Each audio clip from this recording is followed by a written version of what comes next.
ụmụnne m, ana m ekele unu nke onye ochiri ozero ọnwa amadi onye ọma na bayan nwanne maka ihe na-etere dị na soshal midia ala gbasara akwa ọkụkọ si na ebele ya mụnwara na nke Pericomo na atụ na ofeki akwa enwere ike amụbeghị mgbe a tọrọ ebule isi nọ 24 years amụbeghị Pericomo na-emekwa n'ihe Facebook mgbe a tọkwara na ebule amụbeghị akwa amụbeghị adị m nsọ na amụgo gị gị nwakwa na ịbịa wetawere Pericomo ọnụ akwa ọ dịghị oke biko dododo ị na-agbalị m na-eto gị ọfụma ka isi enyere ndị mmadụ aka nke ị na-eme gaa n'iru but gị bịa m iwetara Pericomo ọnụ odumoje wetara Pericomo ọnụ ọfụlụ ife melen let the dead lie in peace pe nwenye Pericomo wa ọgbọ ya na ọgwụ asa na-ebukwa izubi market a na-ebu egwu eje na ka Osadebe ka ihe ị ga-akọ ka onye kọkara Osadebe na-egwu n'ụwa a na-ebu egwu je na ka Osadebe nwanne ka ife ị ga-akọ akwa ị ga-ebu ọgwụ jewe ndị Izuogu ọ dị Igbo land mana ọ Izuogu bụ ọgwụ emechakwa were eto ilili ị na-ebu ego ka Izuogu ebe Izuogu na-ebu ọgwụ nwanne biko Izuogu a na-emekwa n'ihe Facebook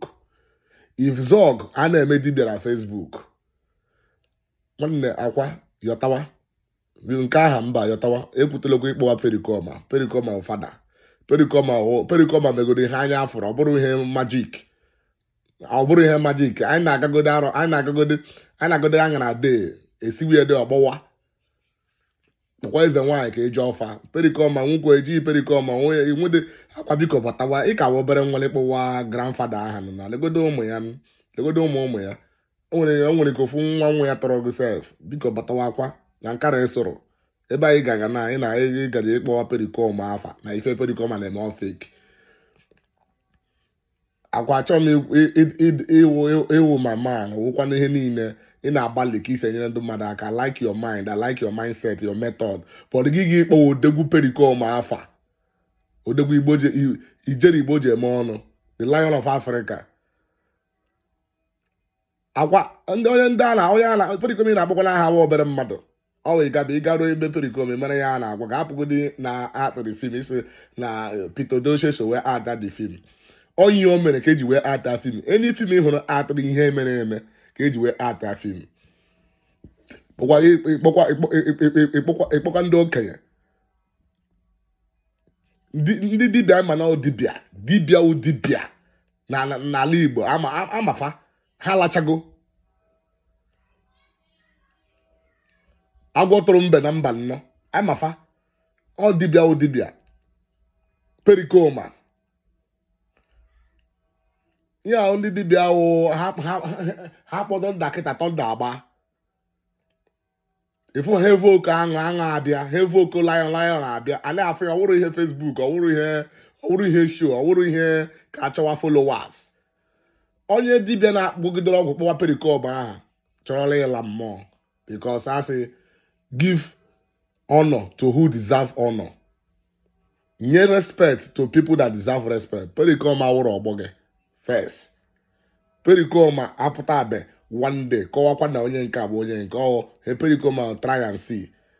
ebe ịgwa na isi na ewe ike nga ọgwụ na ịchọrọ iwe ike nga ọgwụ bụrụ na ọgwụ gị Izuogu mgbe a na-eme ikeji bụrụ na mmanwụ gị ikeji shiwe na ikeji ka ọ gbọwanụ i were n'anya ebele gị aha gị ikeji ga-etinye na ikeji si mmadụ tọọ ya na ikeji ka anyị marazie m Izuogu ọwụrụ Izuogu ka anyị ma akwa buru ebele bịa na ikeji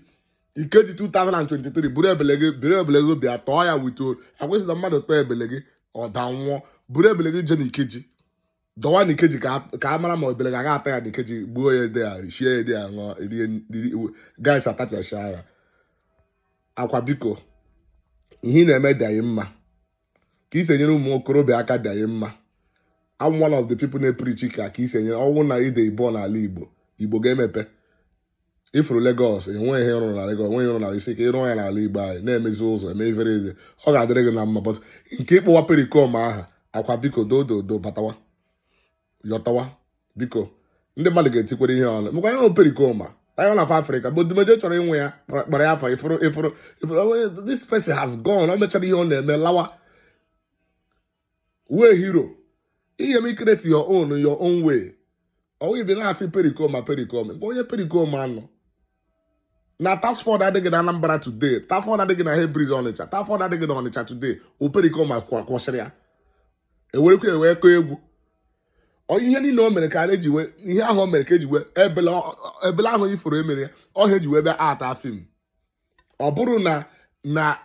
ọha atara art no Pericomo emego ebele bifo ndị na-ede edemede film abịa were ede edemede ewere ata film biko Akwa dododo 24 years why mgbe atọrọ ebele ruo 30 something years